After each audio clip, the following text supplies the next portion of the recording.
샬롬. 오늘의 주제는 무엇을 바라보는가 그런 주제입니다. 또 다른 표현으로는 여러분의 인생의 관점이 어디에 있는가라는 그런 말씀으로 할 수가 있겠습니다.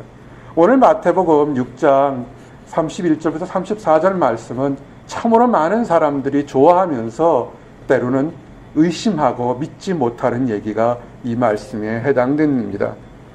우리가 모든 것이 먹고 마시고 입는 것, 사람의 기본권에 대해서 고민합니다. 아마 오늘 나와 여러분들이 대부분의 경우에는 한국에서는 어느 정도 기득권층에 있었기 때문에 먹고 마시는 것, 입는 것 때문에 고민한 사람은 생각보다 적을 겁니다. 어느 정도 먹고 살 만큼. 그리고 사실은 아마 이 작은 목자 세대 아니면 여러분의 청년 세대들은 먹고 마시는 것 때문에 고민할 정도로 그렇게 어려운 세대는 사실은 거의 없습니다. 그러다가 우리가 이 보스턴이라는 곳에 유학 오게 되면 정말 터무니없는 비싼 물가와 치열한 경쟁 때문에 우리가 먹고 마시는 것, 그리고 장래 어디로 가는 것에서 고민하게 됩니다. 또 다른 시각적으로 얘기하면 나와 여러분이 보스턴에 하루를 방문하던 길게 있던 이 모든 삶이 사실은 이런 모든 것에 대해서 도전을 갖게 되는 축복의 시작이 되는 것입니다. 여러분 힘들고 어려울 때, 학업이 어려울거나 물질적인 문제 때문에 건강 문제에 어려울 때 여러분은 무엇을 바라보고 무엇을 생각합니까? 많은 것이 있지만 시각적인 공간에서 우리는 과거를 바라볼 수 있고 현재를 바라볼 수 있고 미래를 바라볼 수 있습니다. 많은 사람들이 힘들고 어렵게 되면, 그리고 나이가 먹게 되면 과거를 바라보는 것이 있습니다. 과거에는 좋아했는데, 예전에는 그랬는데, 우리 청년들이 가장 싫어하는 단어가 그런 거래요. 내가 너희만 할 때는, 내가 너였을 때는, 내가 젊었을 때는. 그게 나도 무식교 했는데 젊은 사람들 얘기는 꼰대들이 하는 얘기예요. 그래서 절대 그 얘기 안 하기로 했습니다. 근데 우리들이 그런 식으로 바라볼 때가 있는 것이 뭐냐면, 성경을 밖에 보면 우리가 과거에 정말 좋았는지에 대한 얘기들을 하게 됩니다. 청년들이 많이 고민하는 것들 중에서 있는 것들을 위해서 과거에 여러분을 힘들게 했던 이별이나 배신이나 또는 유혹이나 중독이나 타락했던 것을 다시 어느 순간에 회복되고 난다면서 슬며시 돌아보는 것이 있습니다. 왜 그럴까요? 라는 것에 대해서 우리가 과연 어떻게 치유받고 회복되는지에 대한 얘기를 좀 하기를 원합니다. 이스라엘 백성들을 얘기를 하기를 원합니다. 이스라엘 백성들은 사실은 그 백성들이 뛰어나지만 이것은 이스라엘 백성들은 하나의 바로미터입니다. 온도계와 똑같습니다. 여러분 집안에 온도계가 있습니까? 온도계가 아주 비싼 온도계가 있을지만 순 온도계도 있을 수 있습니다. 아니면 빨간색 온도계도 있습니다. 그 온도계가 비싸든 싸구려이든 어쨌든 간에 온도계의 역할은 온도가 얼마나 되는지를 알려주면 제대로 가치를 하는 것일 겁니다. 이스라엘 백성에 대한 얘기가 성경에 처음부터 끝까지 나오게 됩니다. 이스라엘 백성이 선미이다, 택했다 하는 것이 그들이 뛰어나거나 지혜가 많거나 능력이 많아서기보다는 하나님이 가장 부족한 백성들을 틀어서서 너희들의 힘으로 하는 것이 아니라 나의 도우심과 인도하심이 아니면 살아갈 수 없고 변화할 수 없고 성장할 수 없는 것을 보여주는 하나의 인디케이터인 것입니다. 이런 인디케이터 때문에 여러분도 이 이스라엘 백성처럼 여러분의 삶을 적용시킬 수 있고 내가 어떻게 변화될 수 있는가를 생각해 볼 수 있는 것입니다. 이스라엘 백성이 포로가 아니라 종으로서 400년을 살았습니다. 사람답지 살지 못하고 굉장히 힘들었습니다. 그러다가 하나님께서 그들의 부르짖음을 알고 하나님의 선지자 종인 모세와 아론을 통해서 그들이 애굽에서 나왔습니다. 10가지 이적과 기적을 체험하고 도저히 상상할 수 없는 홍해가 갈라지는 것을 그 마른 땅처럼 건넜습니다. 이스라엘 애굽의 사람들이 이거는 자연현상이다, 이스라엘 백성이 건너갔으면 우리도 건너갈 거라 생각해서 마차를 들고 들어갔는데 하나님의 선택적인 심판의 결과로 이스라엘 백성들은 다 구원을 받았지만 애굽 사람들은 홍해가에서 다 죽었습니다. 수백만의 사람들, 400년 전에 70명의 야곱의 자손들이 400년 흐른 동안 수백만의 사람들로 불어났습니다. 애굽의 사람들이 놀랐어요. 왜 저렇게 이스라엘 사람들은 병도 안 걸리고 폭발적으로 인구들이 잘 자라는지. 하나님의 약속이었어요. 아브라함에게 너의 자손이 바닷가의 모래알처럼 많아질 거라고 얘기를 했던 것입니다. 이제 그들이 하나님께서 특별한 기간에, 고난의 기간에 안전하게 수백만의 사람들을 불어나서 광야로 왔습니다. 광야, 말 그대로 먹을 것이 없는 것입니다. 하나님께서 애굽에서 홍해를 가르고 광야로 왔을 때 스페셜 플랜과 퍼플스가 있었습니다. 그들이 광야에 와서 잠시 동안 하루, 이틀, 사흘 먹을 것이 없으니까 불평하기 시작했습니다. 정확하게 신광야라는 곳에서 나온 지 둘째 달, 애굽에 나온 둘째 달 되니까 먹을 물과 마실 것이 없으니까 불평하기 시작했던 것입니다. 그래서 그들이 출애굽기 16장 1절에서 3절에 보면 이스라엘 온 회중이 그 광야에서 모세와 아론을 원망하며 이스라엘 자손이 그들에게 이르되 우리가 애굽 땅에서 고기 가마 곁에 앉아있던 때와 떡을 배불리 먹던 때에 여호와의 손에 죽었다라면 좋았을 것을 너희가 이 광야로 우리를 인도해 내어 이 온 회중이 두려 죽게 하는도다. 아멘.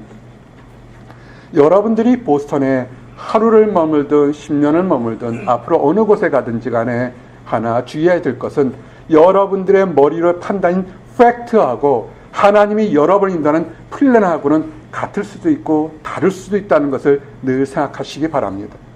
이스라엘 백성들이 얘기하는 것에 이것이 거짓말이었을까요? 모세와 아론에게 너희들이 우리를 굶게 죽게 하는구나, 이 광야에서 이 사막 한곳에서 우리를 굶어 죽이려 하는구나 하는 얘기는 정확한 팩트입니다. 사실입니다. 그리고 또 한 가지, 우리가 애굽 땅에 있을 때 굶어 죽지 않았다, 배불리 먹었다, 그거는 사실과 거짓이 교묘하게 결합되어 있었습니다. 과연 그랬을까요? 이스라엘 백성들이 애굽 땅에서 고기 굽는 그 화루 옆에서 고기를 배불리 먹을 수 있었을까요? 거짓말입니다. 그것은 애굽 사람들한테만 하는 것이 결코 이스라엘 백성들에 대한 것은 아닙니다.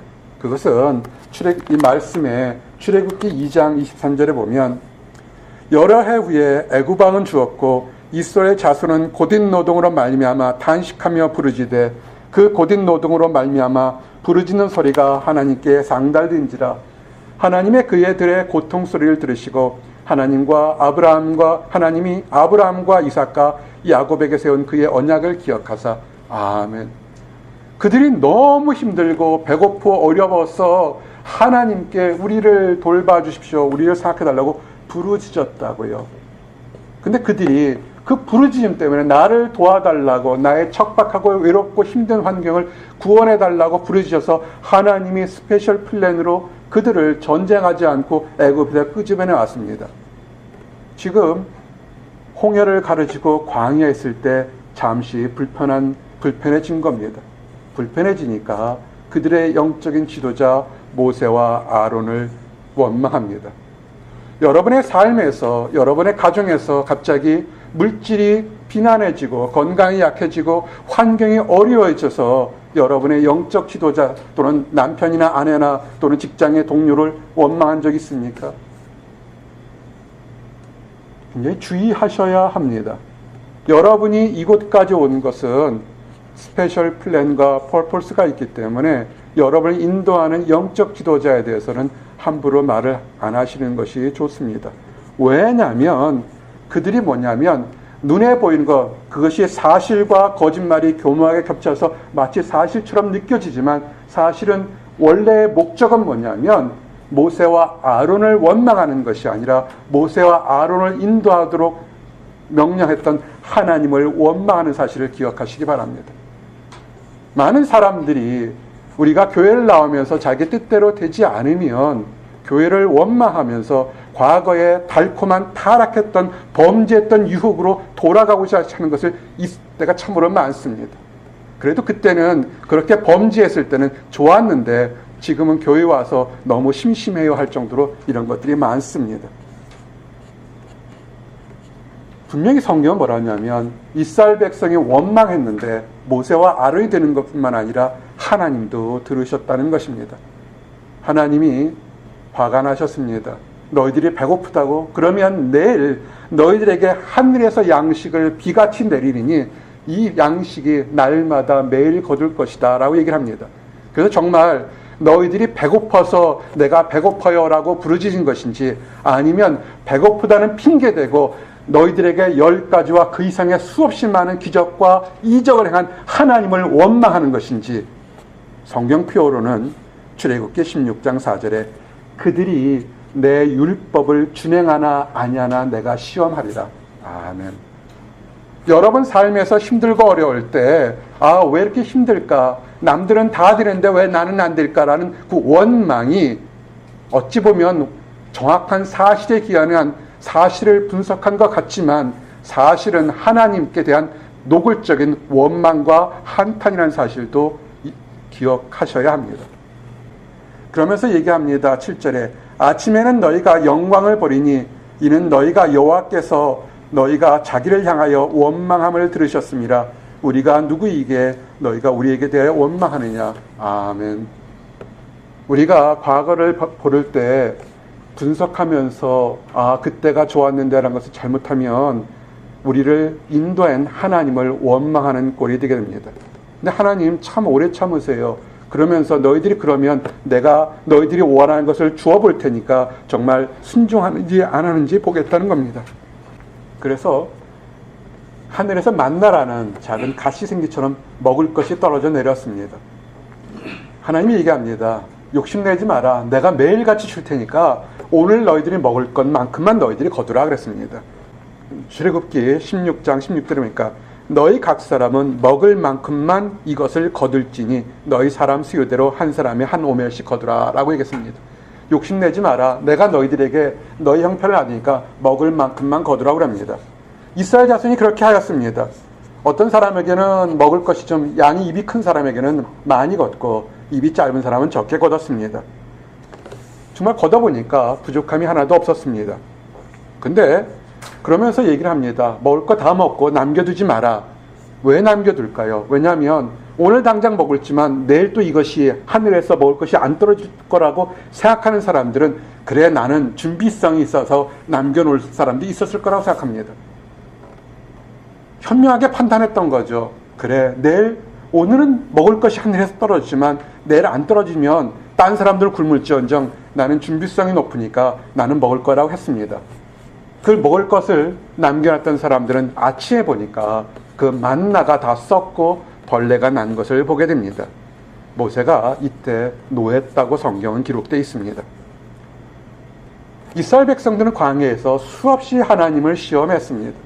마지막 시험은 아마 이들이 이제 가나안 땅에 들어가도록 되어 있습니다. 홍해를 건너서 현재 가나안 땅, 이스라엘 땅까지는 애굽에서 홍해까지는 사실 몇 주면 그 수백만의 사람들이 갈 수 있는 거리가 됐습니다.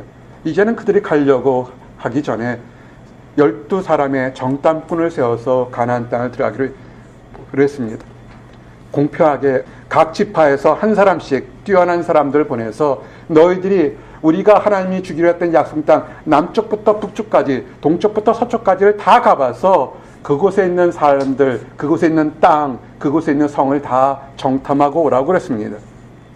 민수기 13장 보니까 바란 광야 가데스에서 모세와 아론이 이스라엘 자손 온 회중에 나와 그들에게 보고하고 그 땅의 과일을 보이고 이들이 정탐하고 나서 이제 바란 광야에서 얘기를 합니다. 그들이 올 때 그냥 오지 않았습니다. 주렁주렁 이 가나안 땅의 과일과 먹을 것 꿀들을 들고 왔습니다. 그들이 얘기를 합니다. 27절에 보니까 모세가 말하 이르되 당신이 우리를 보낸 땅에 간즉 과연 그 땅에 젖과 꿀이 흐르는데 이것은 그 땅의 과일이니이다. 아멘. 이것은 팩트입니다. 현재처럼 팔레스타인이 있고 이스라엘 땅의 그 척박한 땅이 아니라 수천 전의 가나안 땅은 비옥하고 먹고 살기가 좋았습니다. 여기까지는 팩트입니다. 하나님은 분명히 이스라엘 백성들에게 내가 너희들에게 젖과 꿀이 흐르는 가나안 땅에 보내겠다고 했습니다. 예수님을 왜 믿으십니까? 교회를 왜 나오십니까? 우리는 하나님께서 우리가 하나님을 예배하게 되면 하나님은 우리에게 새로운 것, 축복과 보호와 인도를 주겠다고 약속했습니다. 우리는 그 보호와 인도하실 거고 오늘도 이 자리에 있는 겁니다. 이 팩트를 여러분은 어떻게 생각하십니까? 근데 문제는 거기까지는 모든 사람들에게 그 과일을 들고 왔지만 10명과 2명이 갈라졌습니다.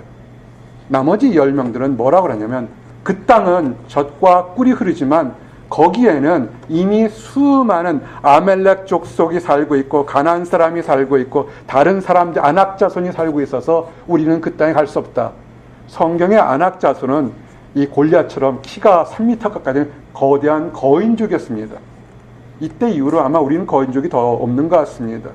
정말 여러분 키가 얼마 될지 모르겠지만 가끔 농구장에 가면 2m가 넘는 농구 선수를 보게 되면 키만 큰 게 아니잖아요. 옆으로도 크고요. 손도 얼마나 큰지 모르겠어요.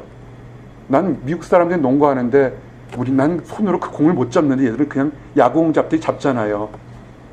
그 규칙을 바꿔야 돼요. 걔들도 못 잡는 큰 공으로. 그러면 우리가 이길 거예요.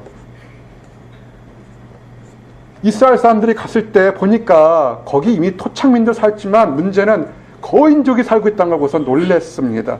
그러면서 뭐라고 하냐면 우리가 그 땅에 거인들을 받고 했는데 그들이 보기에는 우리가 메뚜기 같다고 스스로 얘기를 한 것입니다. 이게 팩트입니까? 거짓말입니까? 팩트 사실입니다. 여러분 삶에서 여러분이 보스턴에서 공부할 때 지금 시즌십을 가진 사람도 있고 영주권자도 있지만 상당수 많은 사람이 유학생들이기 때문에 졸업을 하면서 바로 취업이라는 그런 길이 보장되는 것은 잘 모르겠습니다. 대통령이 바뀌어서 점점 더 어려워지는 시대가 됐습니다. 한국에 돌아가면 예전처럼 이 작은 목자 20년 전에 이 미국 땅에 왔을 때만 해도 이곳에 학위만 받으면 한국에 돌아가서 잡을 잡았습니다. 이제는 그런 것이 사라졌습니다. 팩트가 보이는데 어려움이 보이는데 여러분은 어떻게 하시겠습니까? 아마 딜레마가 될 겁니다. 그래서 똑똑한 사람들은 자다가 갑자기 벌떡 일어나서 한숨을 푹 쉬게 됩니다. 열심히 한국에서 일해서 통장에 잔금 들고 왔는데 통장에 그 잔액이 줄어드는 것을 보게 됩니다. 부모님이 한숨 쉬는 소리가 들립니다. 좀 빨리 끝낼 수 없겠니? 여러분 어떻게 하시겠습니까? 작은 목자가 처음 설교를 할 때 그리고 기도할 때 이렇게 기도했습니다. 하나님이 여러분들을 이곳에 부르실 때는 우연이 아니라 특별한 기획이 있어서 목적이 있어서 여러분을 미국 내에서도 몇 지 안 가는 두 번째, 세 번째 되는 물가가 비싸고 경제 치열한 보스턴에 부르실 때는 이유가 있을 거라고 그렇게 증거했습니다. 선택은 여러분에게 달렸습니다.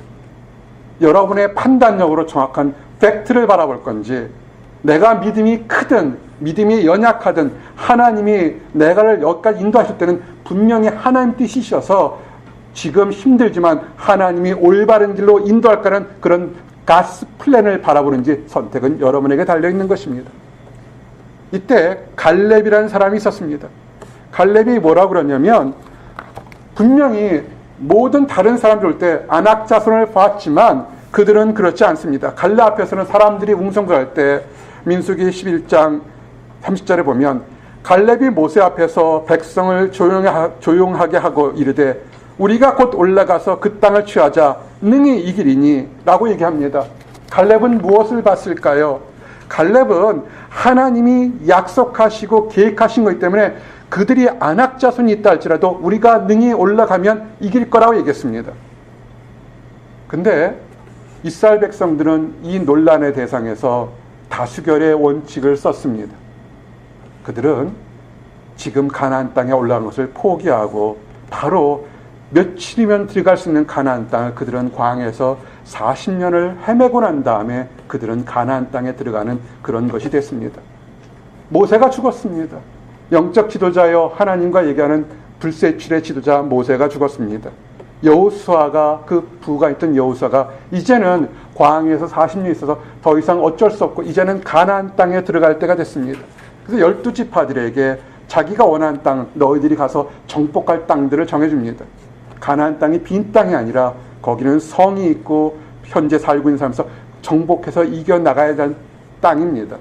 그럴 때 갈렙이 또 얘기를 합니다. 이때 갈렙 나이가 85세입니다. 그때 갈렙 얘기를 증거하겠습니다. 여호수아 앞에서 자기가 원하는 땅을 이렇게 얘기합니다.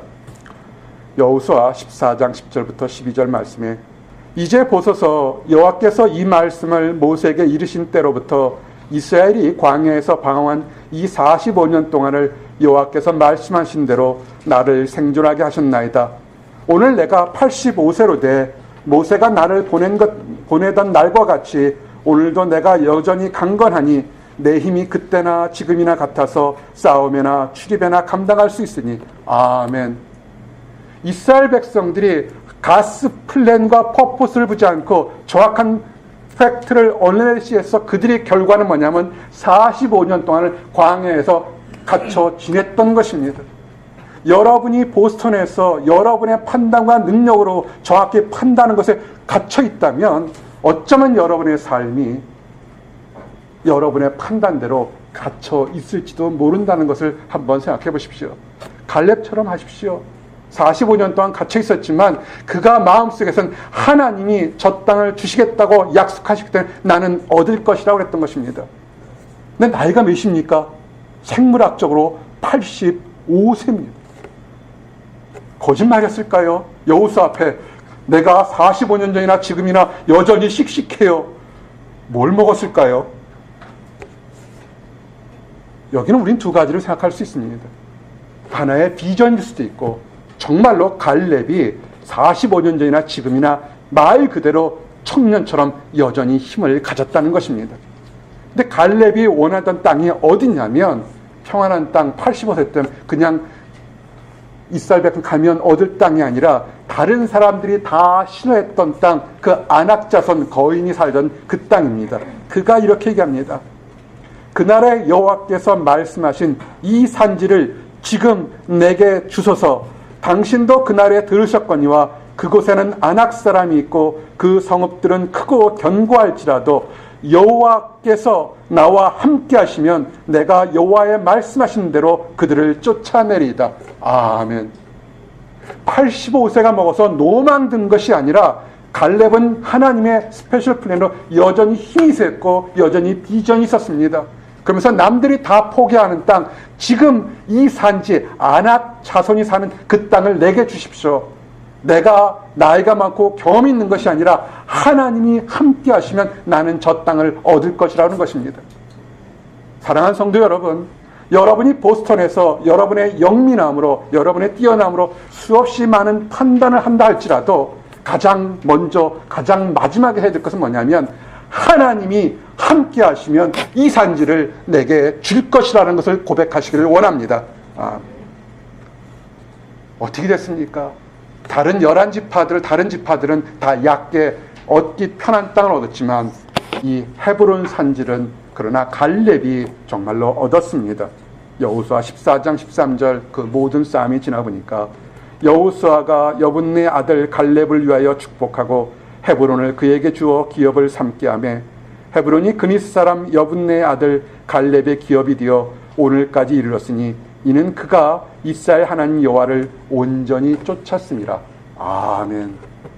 갈렙의 위대함과 갈렙의 축복받는 것을 여러분 보게 됩니다. 여호수아와 갈렙은 같은 정탐꾼이었고 나이가 비슷했습니다. 그렇지만 이 갈렙이 어떻게 겸손함을 받냐면 영적인 지도자의 서열을 철저하게 인정했습니다. 여호수아에게 당신이 축복하십시오. 여호수아가 축복하는 것이 아니라 하나님이 세우신 지도자 여호수아가 그 여호수아를 통해서 갈렙은 하나님의 질서를 인정했던 것입니다. 그러고 났을 때 그 축복이 오늘까지 갈렙이 되어서 헤브론 산지를 얻게 된 것입니다. 여러분은 뛰어납니다. 여러분은 젊음이 있고 비전이 있고 미래가 있습니다. 여러분이 보는 것이 틀리지 않고 정확한 분석일 것입니다. 그러나 그 분석 위에 그리고 그 분석의 가장 밑에 하나님이 함께 하시면 내가 저 산지를 얻을 것이라는 확신과 믿음대로 살아가기를 원합니다. 아멘. 근데 이것이 여러분들 고백처럼 아멘, 나는 그렇게 되기를 원합니다. 그것은 참입니다 하는 사람도 있지만 이것이 그렇지 않으면 어떻게 표현되냐면 이 입술에 거짓말과 원망과 불평하는 입술로 나오게 됩니다. 참 간단해요. 참 신기한 게 우리가 축복받는 것은 갈렙처럼 이 산지를 내게 주소서라는 그 믿음의 고백을 하는 사람에게 오고 무엇이든지 원망하고 남을 시기하고 질투하고 미워하게 되면 그 사람에게는 축복이 지연된다는 것입니다. 잠언 10장 17절 20절 말씀 보니까 훈계를 지키는 자는 생명길로 행하여도 징계를 버린 자는 그를 가느니라. 미움을 감추는 자는 거짓된 입술을 가진 자요 중상하는 자는 미련한 자이니라. 말이 많으면 허물을 면하기 어려우나 그 입술을 제어하는 자는 지혜가 있느니라. 의인의 혀는 수는과 같거니와 악인의 마음은 가치가 적으니라. 아멘. 여러분이 하나님을 믿고 하나님을 쫓는다면 여러분의 입술에 올바른 얘기를 하도록 계속 노력하시기를 원합니다. 그러면 이것이 이렇게 질문하는 사람들이 있습니다. 그건 수천 년 전에 이스라엘 역사 아닙니까? 우리하고는 너무나 동떨어집니다. 라고 얘기를 합니다. 그럼 우리가 좀 더 알 수 있는 사람을 소개하기를 원합니다. 예수님입니다. 2000년 전에 예수님은 여러분의 나이처럼 청년 나이 30세에 그는 하나님 사역을 시작할 때 첫 40일간을 물과 음식을 전혀 먹지 않는 금식을 시작했습니다. 40일 동안 금식하면서 하나님과 교제하며 하나님 뜻이 무엇이며 하나님의 뜻을 어떻게 할지를 하나님과 교제했습니다. 우리 예수님은 하나님의 아들이지만 완전하고 온전한 인간의 몸으로 왔기 때문에 예수님은 처절하게 목마르셨고 처절하게 배고프셨습니다. 40일 금식했기 때문에 여러분의 배고픔과 여러분의 어려움을 예수님은 완전히 이해할 수 있는 것입니다. 그럴 때 시험하는 사람이 나타납니다. 사단이 나타납니다. 첫 번째 질문이 뭐냐면 내가 만일 하나님의 아들이라면 이 돌들 들어 떡덩이가 되게 하라 얘기를 합니다. 여러분에게 질문하고 나에게 질문하면 당신이 만약 하나님의 크리스찬이라면 하나님께 기도해서 내 필요한 것들을 좀 바꿔주십시오라고 얘기하는 것과 똑같습니다. 우리가 기도하면 하나님이 들으셔서 응답하십니다. 하지만 내가 기도할 때 응답하는 것이 아니라 하나님의 때에 하나님의 방법으로 응답하실 겁니다. 예수님께서 이렇게 얘기하시죠. 사람이 떡으로만 살 것이 아니요 하나님 입으로 나오는 모든 말씀으로 살 것이라. 아멘. 오늘 때 너희는 무엇을 먹을까 무엇을 말까 무엇을 입을까 염려하지 말라. 하나님 말씀, 그런 말씀이 우리가 살 수 있다는 것입니다. 그래서 이제 마귀가 가장 예수님을 마태복음 4장에 보니까 성전 꼭대기에 가서 내가 만약에 하나님의 아들이면 이 성전 꼭대기에 떨어져 내려라. 그러면 말씀하신 것처럼 천사들이 나와서 너를 구원해 줄 거다 얘기합니다. 이것은 시편에 있는 말씀입니다. 인자가 높은 곳에서 떨어진다 할지라도 천사들이 떨어져서 발 하나 다치지 않을 거다는 하나님의 약속입니다. 마귀는 하나님의 말씀을 들어서 예수님을 유혹했습니다.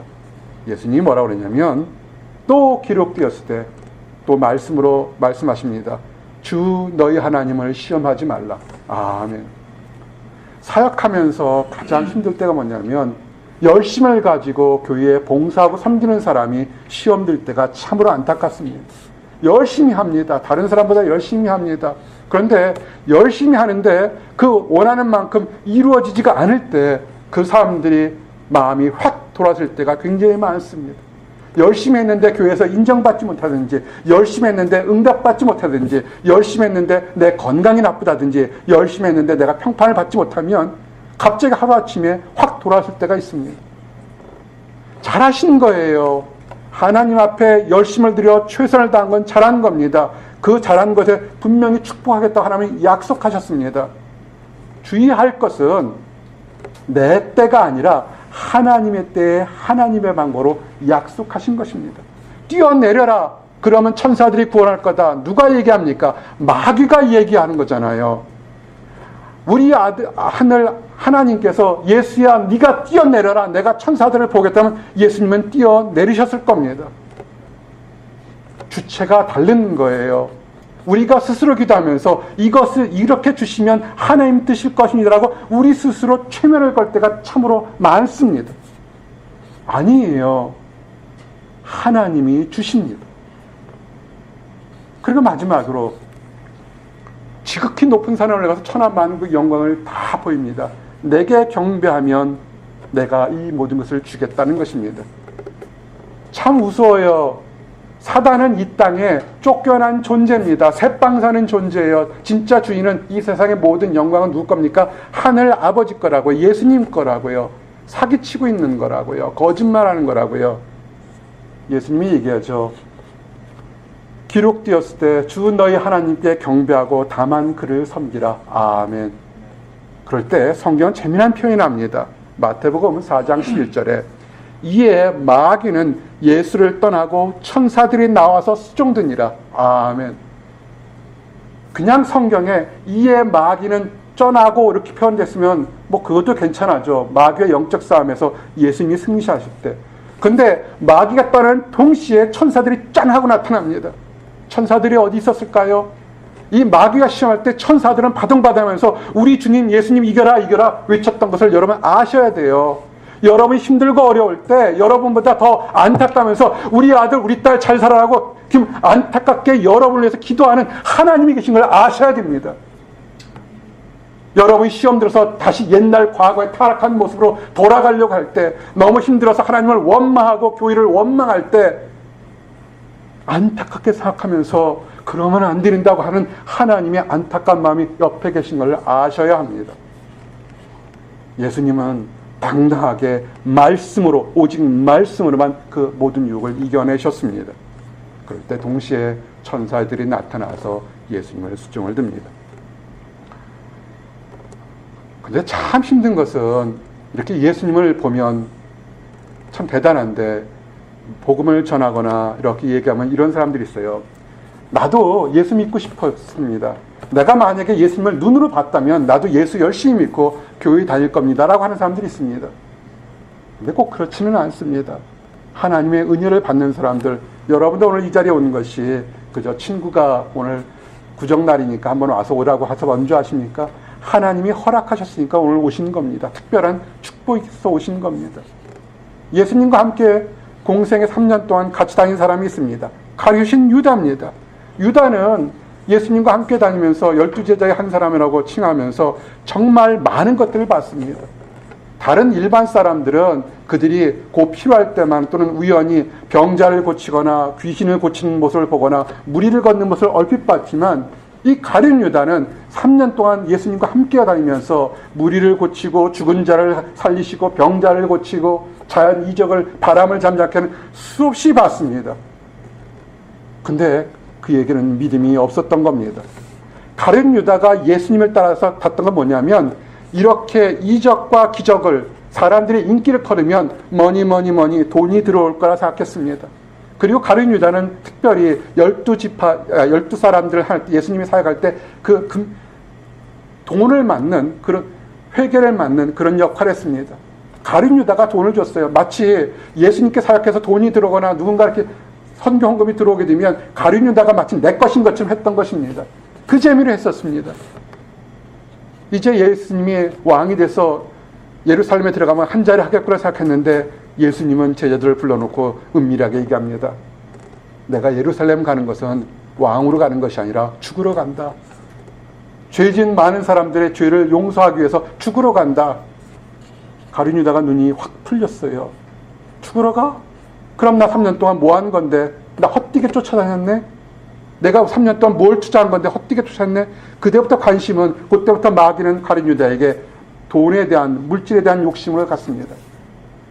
다른 제자들은 어떻게 하면 예수님의 뜻을 따라서 복음을 전할까, 어떻게 하면 예수님을 좀 알까 고민할 때 가룟 유다는 마태복음 26장 14절에서 16절 보니까 은밀하게 그때 12 중에 하나인 가룟 유다란 자가 자기 대사장들에 가서 말하되 내가 예수를 너에게 넘겨주리니 얼마나 주려느냐 하니 그들이 30을 달아주거늘 그가 그때부터 예수를 넘겨줄 기회를 찾더라. 아멘. 참 화가 나요. 예수님 팔아서 3,000이나 3만 정도 되면 모르겠지만 30은 그 당시에 종 한 사람 살 돈이라고요. 그냥 영적 지도자 아니고 그냥 그 당시에 종 한 사람, 그냥 보통 사람의 가치도 못할 만큼 30을 달아줬는데 가룟 유다는 그 30도 웬 떡이냐고 바꿔버렸던 것입니다. 욕심에 눈이 멀게 되면 예수님의 존재 가치를 완전히 잃어버리게 됩니다. 청년들이 유혹에 물들게 되면 아무리 하나님 말씀이 귀하더라도 그 모든 것은 하나도 들어오지 않습니다. 은삼시 돈 몇 푼 때문에 예수를 바꿀 수가 있다는 것입니다. 근데 문제는 가룟 유다를 왜 이렇게 얘기하냐면, 베드로는 사실은 예수님 보는 빤히 보는 앞에서 많은 사람들 앞에 예수님을 저주했다고, 나는 모른다고요. 예수를 부인한 것만 아니라 그때 말씀을 잘 보면 베드로는 저주까지 하면서, 나는 정말 언어적인 표현, 저주까지 하면서 나는 그 사람을 모른다고 그랬다고요. 근데 예수님께서 잡혀가셔서 이제 십자가에 달려 죽는 그런 과정이 될 때 가룟 유다가 뭐가 심각하게 잘못된 걸 생각했습니다. 마태복음 27장 3절에 보니까 그때 예수를 판 유다가 그의 정직됨을 보고 스스로 뉘우쳐 은 30을 대제사장들과 장로들에게 도로 갖다 주며 이르되 내가 무지한 피를 팔고 죄를 범하였도다 하니 그들이 이르되 그것이 우리에게 무슨 상관이냐, 내가 당하라 하거늘. 간사한 사람들, 더 간사한 사람에게 당하는 모습을 보게 됩니다. 영적 주인을 팔고 지도자를 팔고 하나님의 아들을 팔았던 유다가 가슴을 치면서 은 30을 다시 돌려주려고 합니다. 내가 잘못했다, 은 30 받아라. 그랬더니 이 대제사장들이 뭐라 하냐면, 알고 있었거든요. 그 잘못한 건 왜 우리에게 돌리냐, 내가 당하라고 그러는 겁니다. 유다가 은을 성수에 던져놓고 목매어 죽습니다. 유다의 잘못은 뭐냐면, 잘못했으면 내가 책임지겠다는 겁니다. 하나님의 아들을 판 죄를 자기가 죽음으로 감당할 수 있다고 생각하십니까? 어리석은 거죠. 교만한 거죠. 무지했던 것입니다. 베드로처럼 새벽닭이 울 때 처절하게 울면서 회개하면서 내가 잘못했습니다. 그래서 세컨 찬스를 얻어야 되는데 그는 자기 뜻대로 판단해서 자기 길을 갔던 것입니다. 그것이 가룟 유다의 어리석은 결과가 됐던 것입니다.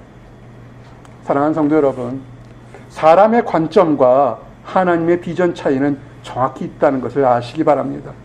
성경은 하나님이 우리들에게 이렇게 얘기를 합니다.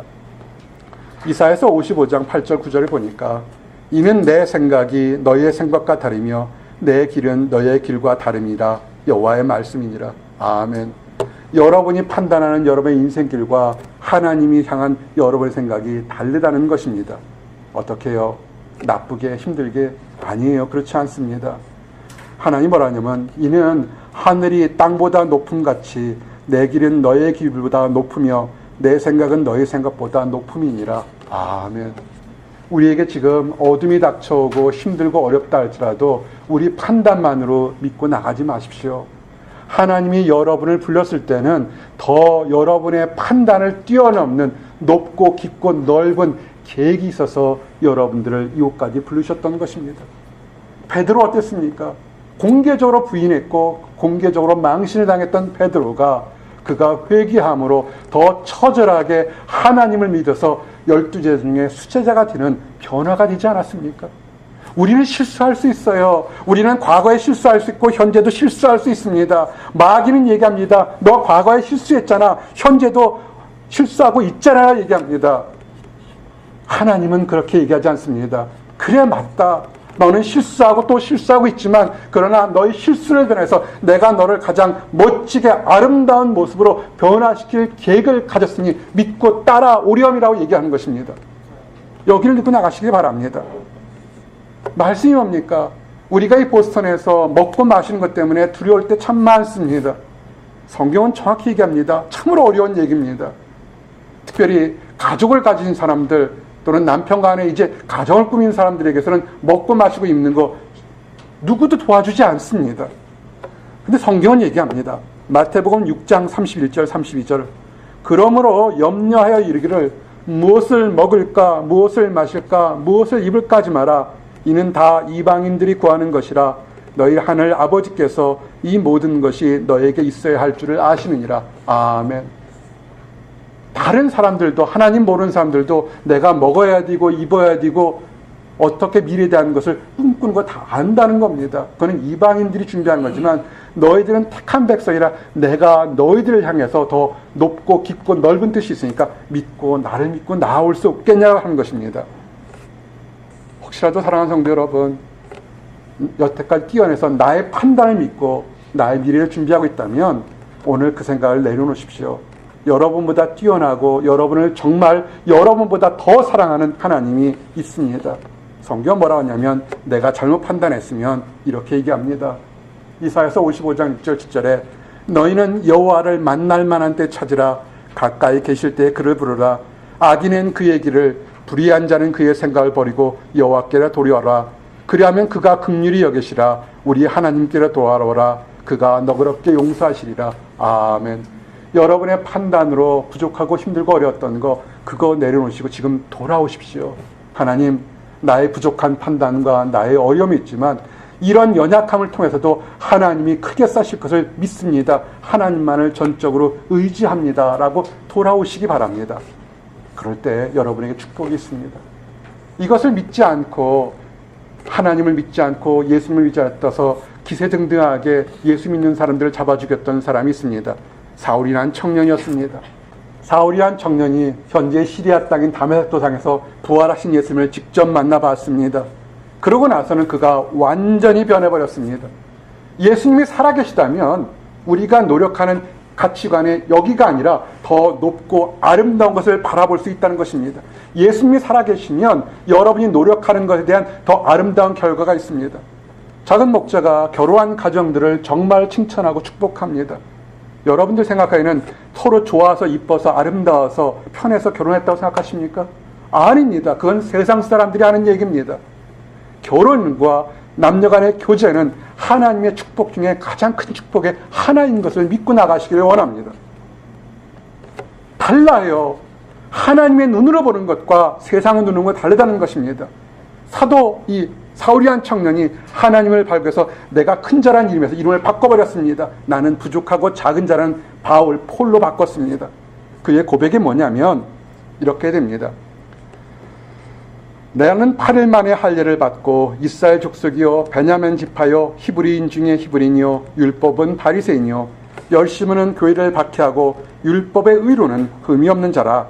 그러나 무엇이든지 내게 유익하던 것을 내가 그리스도를 위하여 다 해로 여길 뿐더러 또한 모든 것을 해로 여김은 내 주 그리스도 예수를 아는 지식이 가장 고상하기 때문이라. 내가 그를 위하여 모든 것을 잃어버리고 배설물을 여김은 그리스도를 얻고. 아멘. 이 사울이란 청년은 2000년의 사울이란 청년은 정말 뛰어나고 정말 많이 배웠고 정말 신분이 좋았던 사람이었습니다. 그렇지만 그가 예수님을 만나고 나서 모든 가치관이 완전히 달라졌습니다. 세상에 뛰어난 것을 뭘로 생각하냐면 세상의 배설물로 생각했습니다. 내가 죽는다 할지라도 그리스도 하나 얻는 것으로 나는 만족하겠다는 인생에 바뀌었던 것입니다. 이렇게 바뀌는 사람들은 보면 인생관이 갈리게 됩니다. 무엇을 먹을까, 무엇을 입을까, 사람처럼 전전간 여기를 보는 것이 아니라 더 큰 것을 보게 됩니다. 마태복음 6장 33절처럼 그런즉 너희는 먼저 그의 나라와 그의 의를 구하라. 그리하면 이 모든 것을 너희에게 더하시리라. 아멘. 한국 청년들은 아마 의무 때문에 군대를 가게 됩니다. 사병으로 가는 사람, 하사관으로 가는 사람, 장교로 가는 사람들이 있을 겁니다. 여러분이 군대 갈 때 여러분들이 모든 걸 싸들고 가나요? 군대 얘기 나오게 되면 이런 유머가 있어요. 어떤 아들이 있는데 우리 아들은 군대 가더니 왜 이렇게 돈을 많이 보내오는지 모르겠어요. 어제는 엄마 총 하나 사야 되는데 돈 보내주세요. 돈 보내줬다고요. 그때 그 옆집 엄마가 그러는 거예요. 그래, 당신 아들은 괜찮아. 우리 아들은요 탱크병에 갔는데 탱크 사야 된대요. 농담입니다.